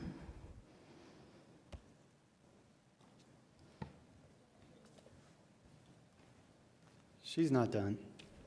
That is true. Next slide, please. So on the bonding strategy, part of the work that was done with the consultants and with the internal team was really trying to figure out how was the best way to fund the roadmap, and did it make sense to try to get the money right away, get it over a period of time, what would really work. And so what you'll see up on the screen in prior presentations, you saw additional detail about the amounts and the time periods. Certainly a lot of factors came into this. Raising of revenue, I think the mayor pointed out, and I think Councilmember Marriott pointed out that over time we are proposing increasing the service fee. So that certainly helps to raise revenues. The second item relates to the ability to get the work done. And so with the 3-year 85% rule and taxability and arbitrage issues, we certainly didn't want to issue a whole bunch of money up front and not be able to deliver on the project side. And then finally, kind of some interest rate gamble, okay? So certainly we know right now interest rates are growing.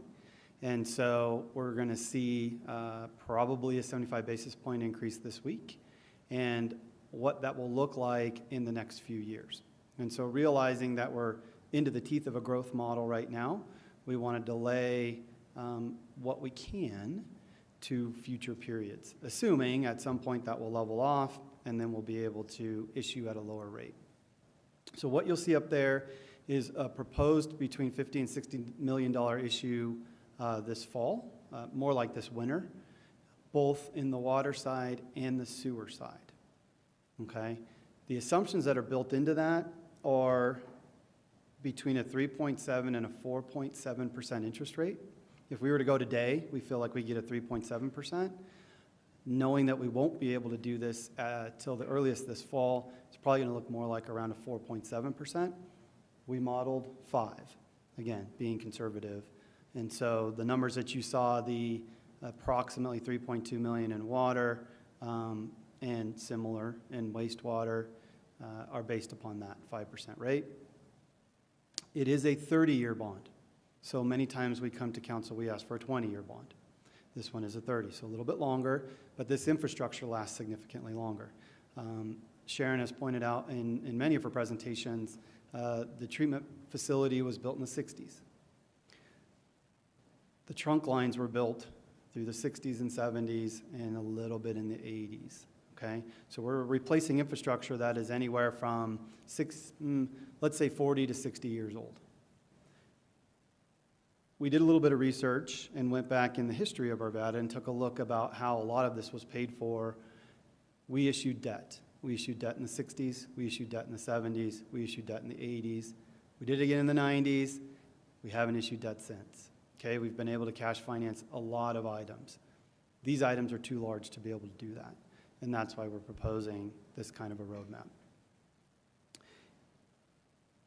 The team calculated what our cost today would be for all of the infrastructure through the issuance. We came up with $450 million in the water fund and only $15 million in the sewer fund. So much of the sewer fund was able to be cash financed, but much of the water fund we had to borrow. Today, obviously, we're here asking to borrow for both. And then finally, we've talked a little bit about gross and what to do there. We made that decision to cash finance gross. I want to remind council that in 2015, as part of the budget process, you all probably don't remember this, but we had proposed a debt issuance for Gross Reservoir. Because of the building activity and the very large growth factor that's happened over the last 7 or 8 years, that's why we converted from a debt issuance to cash. If we could count on that similar growth pattern, we wouldn't be asking for this debt issuance. Again, to your point, Councilmember Pfeiffer. And so we've worked with outside bond counsel, we've worked with our outside advisors, both from an issuance perspective and an ability to pay, and we feel very comfortable with these numbers.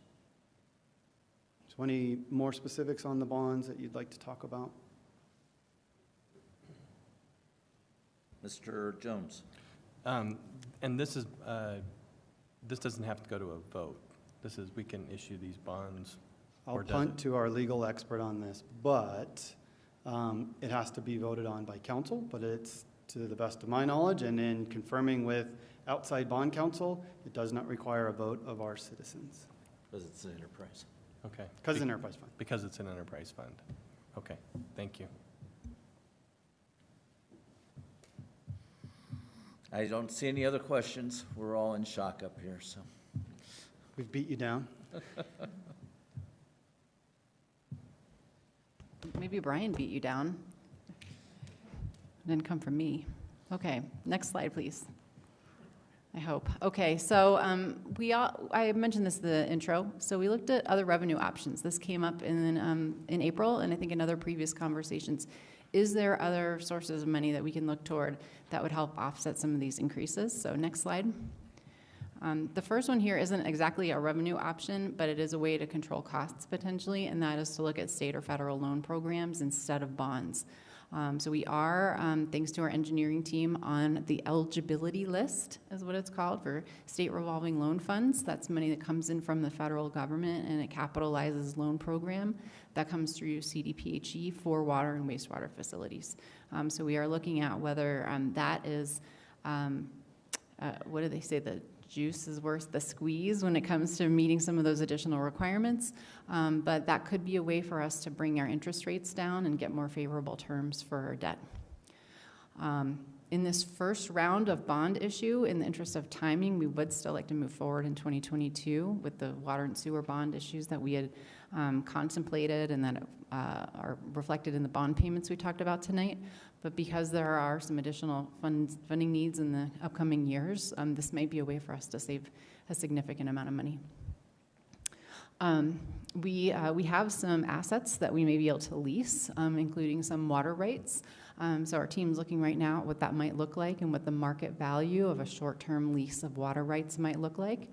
The way that our team sees this is it could be an offset to potential proposed rate increases in 2024. And we'd look closely at what kind of revenue we might be able to bring in the short term, because we do believe we've got in the short term some water that might have market value. We also have land that was acquired by the utility out on the east side of Highway 93 and around where some contemplated reservoir is set for construction at some point in the future. We could look at what that looks like, liquidating some of that asset, or the Leiden Mine storage. So that Leiden Mine, you might remember, is an old public service Excel facility. It's great. We're using it for supplemental water supply right now, but it could be of value to us if we were to put it on the market, so we could look at something like that. We're brainstorming here. And then we also wanted to let you know that we did hear about affordable housing being a concern in the context of this, and so looking to see if there's any kind of grant programs that might help offset the costs for affordable housing. Mr. Pfeiffer. Does any of the infrastructure funding play? Because they have a water, wastewater. I mean, I was just looking it up. It's $55 billion for water and wastewater infrastructure build. So the IIJA, I mean, I'm surprised I don't see that listed, especially because they haven't issued out the money yet. So the infrastructure bill money that you're talking about, so to my knowledge, a large amount of that water and wastewater is going through the state revolving loan funds. So that's the avenue by which federal money is coming into the state. So are we applying for it, I guess is the question I'm asking. We're on the eligibility list, which is step one, to be ready to apply. Because if we apply and we get it, that's a whole different story and everything you're asking tonight.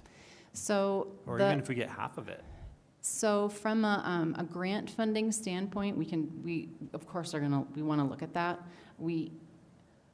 Based on some of the preliminary information that we've received, like webcasts and things like that, where we've looked into whether we would be eligible, we're not as well positioned as a lot of other communities to get the free grant money. That doesn't mean that we won't try, but we don't have some of the major issues like lead service line replacement, for example. As far as having a large percentage of our community being meeting socioeconomic indicators, we don't have a lot of optimism that free money is going to be available, but some of that low interest money that's coming in to capitalize the loan programs probably more likely. But we're definitely looking at it. I think the staff needs to take a really hard look at the grants that are out right now and really try not just bank on council not just banking on council up here approving fees, and don't worry about dealing with the grant because no one wants to deal with the grant writing, the obligations, the reporting, and everything else. We need to be just as aggressive as the other communities that are going to dip into it, even if it's 10 million or if it's 250 million. It still can lower the cost to our overall citizens going at it. I'm just surprised it's not listed, and I'm just surprised you're asking for us to fund it all up here without really a genuine, we really need to push hard going after the federal grants right now. There's a lot of money out right now.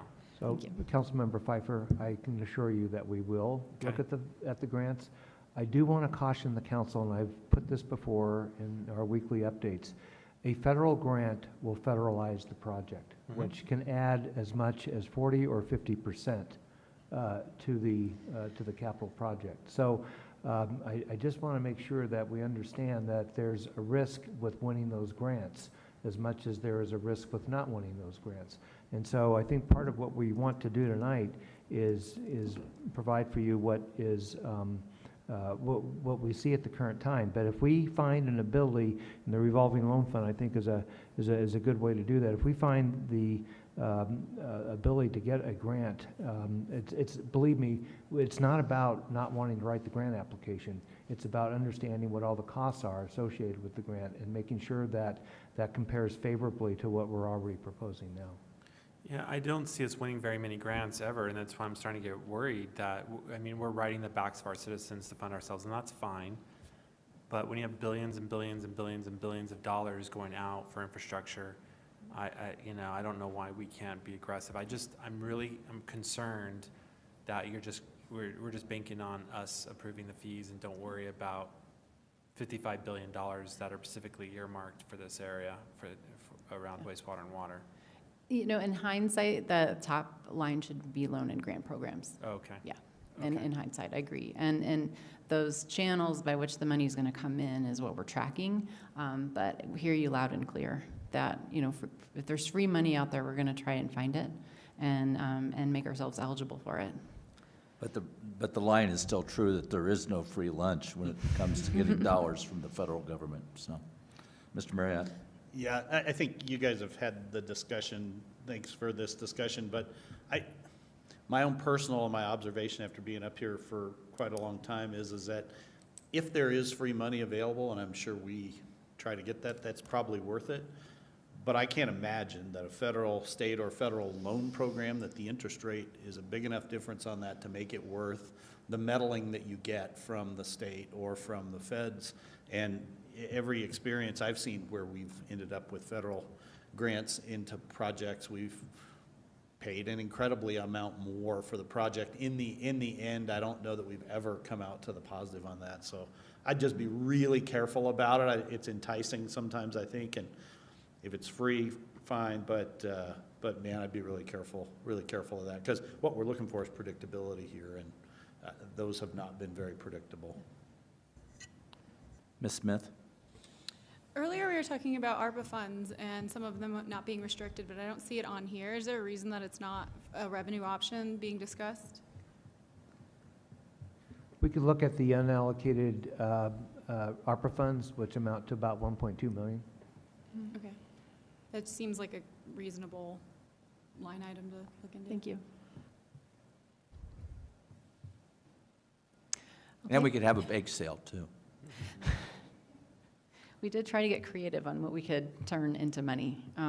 So thank you for the discussion. Again, this wouldn't change our immediate recommendations for 2023, but I want you to know that we're looking at it because it could in further out years. What we would be doing is looking to quantify what we could raise in terms of either cost savings or potential revenue, and then show that as an offset for a future rate increase.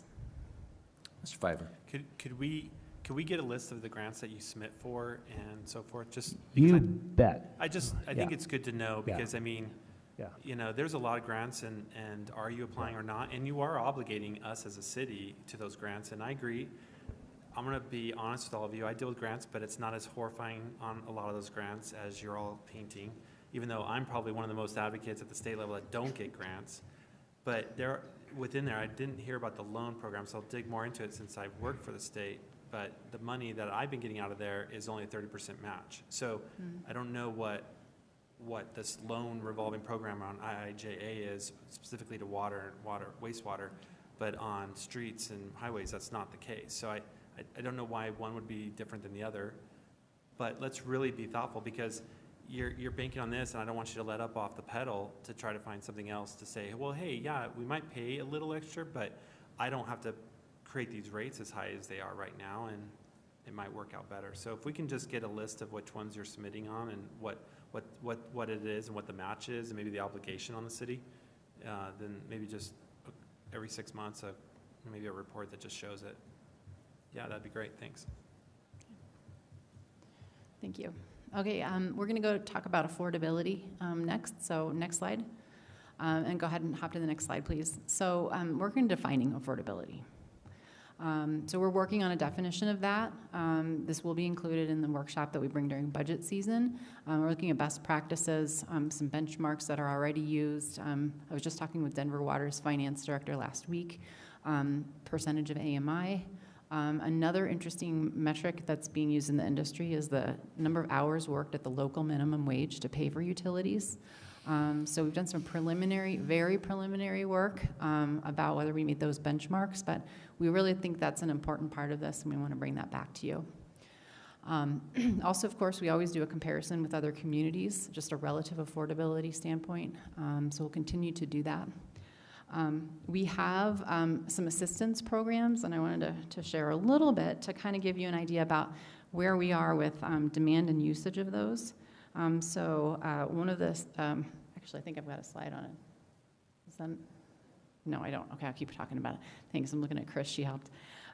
So this year to date, we've gotten about $20,000 in the low-income household funds to help 48 households in Arvada pay their water utility bills.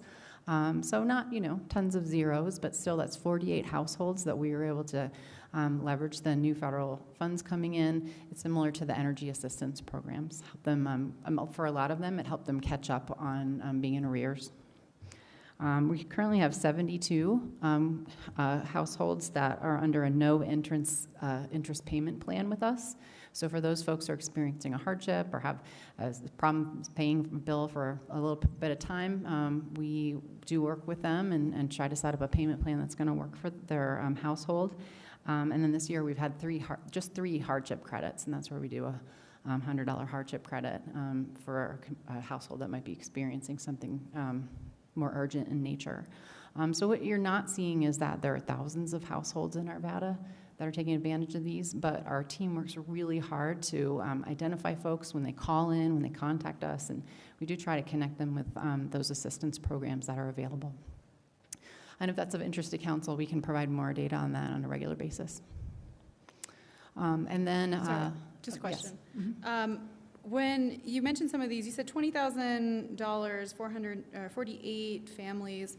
Is that because you reached a cap of 20K and then they didn't, or? That's just where we are year to date. So what we've been doing is partnering with the counties that this money's coming in with, and as folks reach out to us, we're trying to get them connected to that source of funding. So if we were to look at a percentage of late missed or, people that owe money on their utility bills, do we have a general idea of how many percentage of families are behind? Do you have a sense of that? I don't have that at my fingertips. We have that number. I just didn't bring it tonight.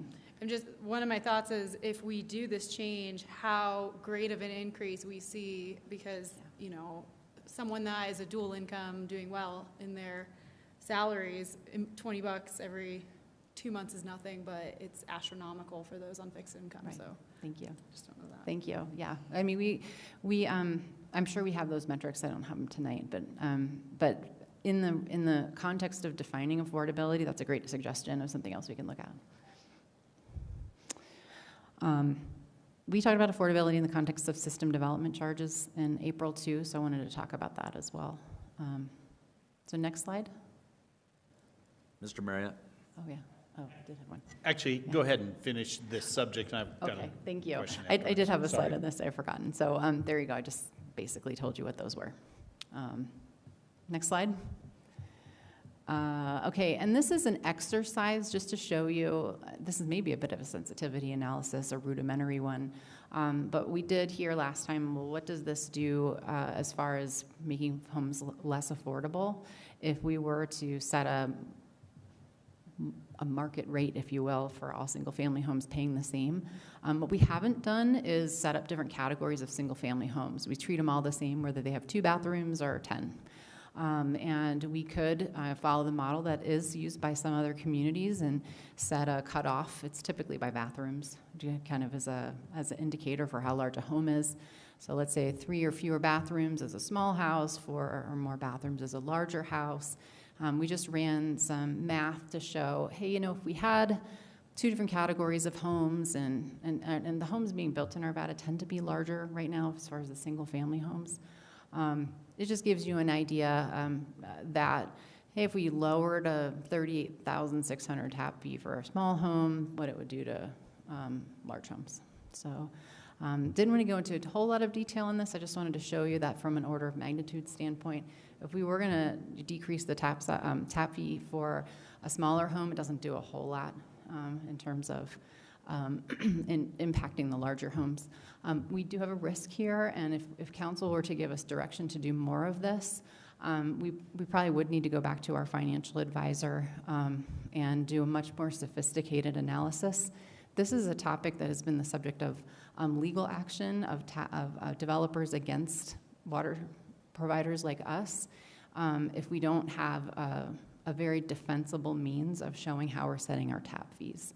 And so right now, that $38,600 tap fee that we're proposing, a lot of calculations went behind that to make assumptions on how much of that is water supply, how much of that is infrastructure, how much of that is carrying costs for debt. And so it would put us at some risk to sort of make a relatively arbitrary decision to do kind of what we did here. But if council were interested in seeing more of what this looked like, then we could start to explore different tiers of tap sizes. Okay, next slide. Okay, this is our policy discussion. This is our last slide with substance in it. I'm happy to run through it and answer questions. We are recommending pursuing option 1 as we discussed in April. Our recommendation is that this allows us to continue to support planned development. It would allow us to proceed with the bonds this year. Again, it would keep us in the relatively lower end of where rates and fees are. It would, as you know, put us at the higher end for system development charges. But what this does is it allows us to continue to move forward with plan development and address the needs in the master plan over the next 8 years. If we were to do that, then I wanted to make you aware we have a variety of outreach and communication efforts we're working on. This is really important to us that we're doing the right thing to communicate with the community about why and what we're doing with the money that they're providing to the city to be able to provide services. So we have a new website. It's our utilities transparency website. It's a work in progress. But we're looking to increase the communications with the community about just, we are transparent here. We're not hoarding money. We have a plan for every dollar and penny that comes in the door, and on a prioritized basis, what we're going to do with it. We've discussed a little bit tonight about needing to work with the development community and also potential property owners that would be impacted by a significant system development charge increase. So we have a plan to create a communication strategy around that later this summer. And then we also have our internal team and some consulting support that's helping us with some preliminary work on our water treatment plant siting. And so we've got some experts in the field who are helping us answer questions like, how do you explain rate increases to the community? And I think that a combination of all of these, this kind of communication and outreach will hopefully help us be successful. That concludes what our recommendation is. I don't know if Mr. Devon had some final remarks, or if we want to answer questions first. Mr. Marriott's got a question. Yeah. So actually, I have a couple questions, and I'm sorry for doing this awkwardly. If you go back 2 slides, the last item you had at the bottom, go back another one. That one right there. The last item you had is system development charges and affordable housing goals. So I assume that's a vague way of saying charging less for tap fees based on affordable housing goals? Okay. That's it. And the next slide is a very rudimentary analysis of what something like that could look like. Well, the next slide's actually, I'll talk about that in a thank sec, you. because I think it's actually a little bit different. Okay. But so I would caution us about going down that road for this reason is because what you're doing is you're really just subsidizing affordable housing with those who have yet paid into the system development.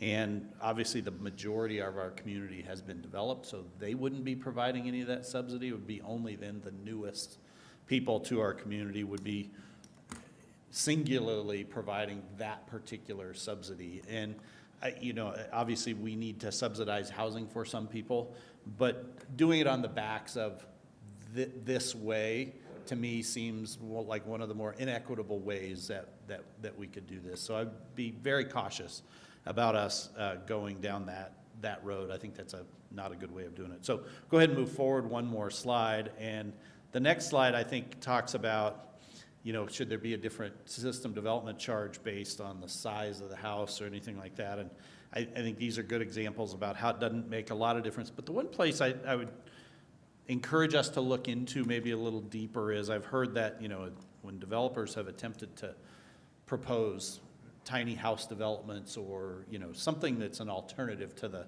development that we see, that these tap fees are kind of a little bit of a bigger deal there, that when they're talking about building an 800 square foot house, they're paying the same tap fee as someone who's building a house that could be 4 times that size.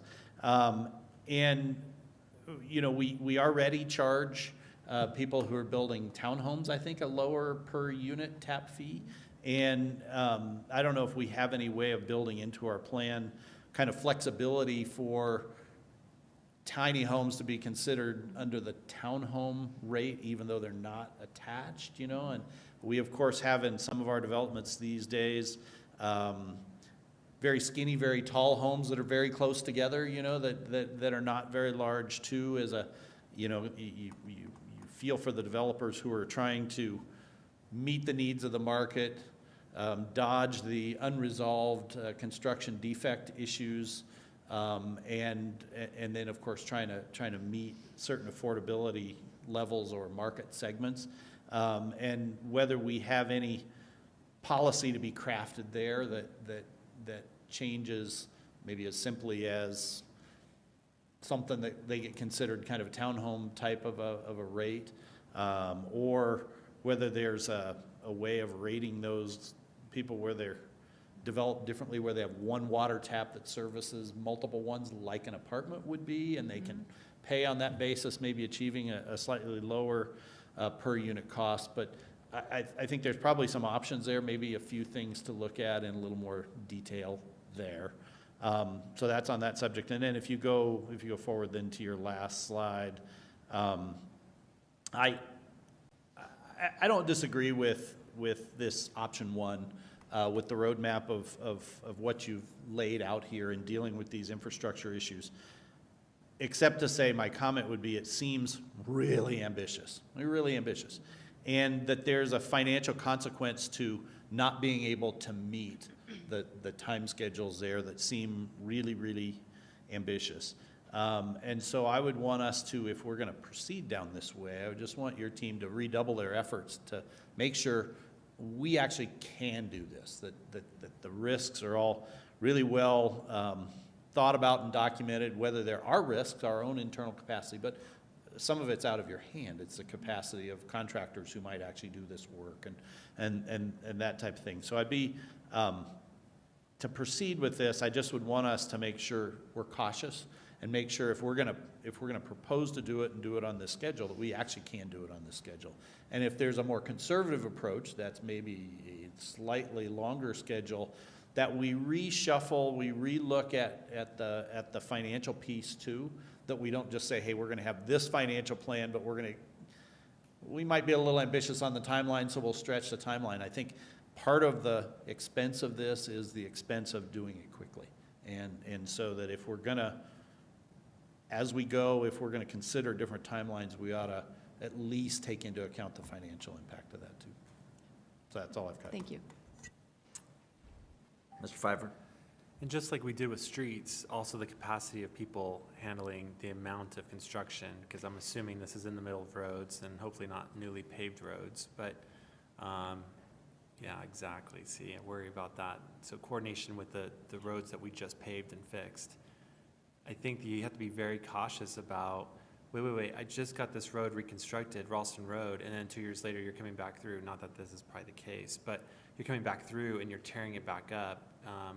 That puts egg on our face. And so not only on what John just said about the capacity of hitting it in a timely manner, because that's part of the expense, but also the what did we call it last time? I think it was called the citizens fatigue of dealing with the cone zone. Yeah. So we need to be aware of what is our capacity. You can't have every road closed just to jam it in the short time frame. So hopefully that's been looked at as well. Yeah, thank you. Mr. Devon? Well, I've been really busy writing down all the great comments from all of you. But seriously, we do appreciate the feedback. I want to remind the council, I think you already know this, but I think it bears repeating, that this strategic result, these master plans were created, initiated under the previous leadership in the Utilities Department. And once completed, Sharon, when she became our Utilities Director, took those master plans and started acting on them and bringing them to the City Council and acknowledging what it is that we needed to do, how we needed to do it, what this roadmap meant for all of our utility systems, understanding that a great deal of reinvestment needed to occur. We have set the funding philosophy that stresses reinvestment and increasing capacity. This roadmap that has been brought to you tonight keeps the risk of failure at or below the industry standards and supports the level of service of our existing customers, as well as allows for planned development. Now, we did hear from you tonight that you need a little bit more of a definition around level of service. I think we need to do a little bit more around the sensitivity analysis, which we've committed to do. I think a lot of this is going to, I think, help us define risk a little bit better in terms of the kinds of risks that we would perhaps encounter if we didn't pursue the roadmap as it's been discussed tonight. However, there's more work to do around that. I think it's really important to understand, as Mr. Archer talked about, that we have issued water and sewer bonds. In the 1960s, the 2022 value of the bonds that we issued back then was $166 million.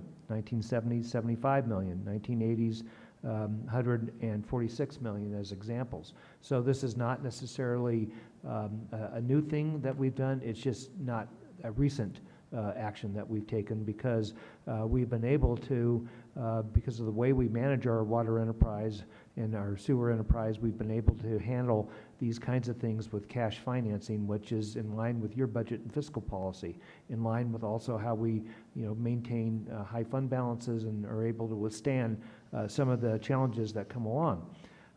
However, as we've reconciled and looked at these master plans that are before us, it's inevitable that we have to reinvest in the existing infrastructure. We really do see these utilities as core government services. This is what people expect. When they turn on a tap, they expect to have water come out. When they, flush a toilet, they expect it to go away. And we have an obligation to make sure that that happens. And so that is what the thinking that went into these master plans back when they were developed in 2018, 2019 timeframe, as well as reinterpreted and acted on by our new administration in utilities and our new people in the infrastructure work system that are supporting this work. And a great deal of time has been spent. Mr. Archer has been right there working side by side with our team in terms of figuring out how to finance this. And certainly Sharon has received guidance from Deputy City Manager Lori Gillis and myself and others to try to bring this forward. And so in a manner that it would be well received and well understood by all of you. So we appreciate your feedback, and we will provide you with additional information as we have for the future workshops in August and September. Very good. I don't see any other, okay, Ms. Smith? Please hold your excitement. The question I had was just about the tier rates. Is it possible to reduce that tier rate so the revenue could be higher and kind of there's a behavioral component of reducing water waste? Boy, that was a disaster for Westminster. Absolute disaster. That's what got Westy in trouble. I will fight that big time. So tier rate is not advised, but two categories is a better option? We right now have 4 tiers. But as I described earlier, that first tier is very big. And the advantage there is that folks can buy a lot of their water at a low rate. But because it's combined with having the fixed fee, it also means that there's incentive to conserve because their fixed fee is lower. Gotcha. What I didn't talk about tonight was smart meters as part of all of this, but maybe I'll mention it now in that context, is that there's a way to incentivize water conservation by also providing people actual data on what they're using on a shorter time frame feedback loop than 2 months. Right now, you won't, if water you use today, you might not know that how much it's going to cost you until 2 months from now. With smart meters, we think there's actually a lot of potential there to educate folks on their actual water usage and having that actually be a driving factor to help them understand how to keep their own household costs down and then also promote overall conservation. Thank you. It would be useful to get some tier information, though, in terms of, average use for, particularly during the irrigation system, because as Ms. Simpson and I are very aware of that really is what got Westminster in trouble, was that people who were just watering their lawns like normal were all of a sudden paying $600-700, a month for water, right? And as a reminder, their rates were already high. So Common and Westminster, their rates were already high when they introduced the higher tier. And our rates are low and our tiers are flat. So we can talk more about tiers. There's a lot of science and study we could do behind that. But we've seen that outcome. Ms. Simpson? Sorry, I just wanted to note, I realized that a lot of these seem very sticker shock, these jumps. What was shocking to me is that we haven't seen increases since I was in elementary school. So this is the price of not taking care of business over time and kicking the can down the road. That's sort of my insight. The bill always comes due. It doesn't matter when it comes due. It will come due. And I feel like we're now facing this because the bill finally came due. Yeah, and let me speak to that a little bit, because frankly, over the years, we've not had the kind of study done that would have told us, what we needed to be doing, because we just didn't get this data in previous years. And I wish we had gotten it sooner, but we didn't, so now we have it. Yeah, I would agree with you, Mayor, that the master plan work that was completed in 2018 is something that, in hindsight, I wish we would have started sooner. What I would offer is that our focus was on the long-term future water source for our community, and that was, of course, the work with Denver Water and Gross Reservoir. There was, how we managed our enterprise fund finances, how we were tracking development, the setting of the system development charges, formerly called TAP fees, was something that we were tracking and felt was working well for us based on the fact that we were able to move off of debt service for Gross Reservoir and cash financing it. I think lesson learned here is that these master plans are something that do require a periodic review, even once you complete the work, to make sure that the work is going to be built to last, so that we don't have to look at some of these kinds of things in the future. The comfort I come away, this is all tough, and it's going to be tough to implement, but the reality is that the new home buyers, the new residences that are built in Arvada are the reason why we have to be enlarging our system. And so it is appropriate that growth pay for itself, and that they unfortunately be the ones to bear the cost in their new homes of what they are causing us to have to need here in our community. So that's how I'm trying to bear it. So With that, I don't see any other lights, no other questions. We stand adjourned.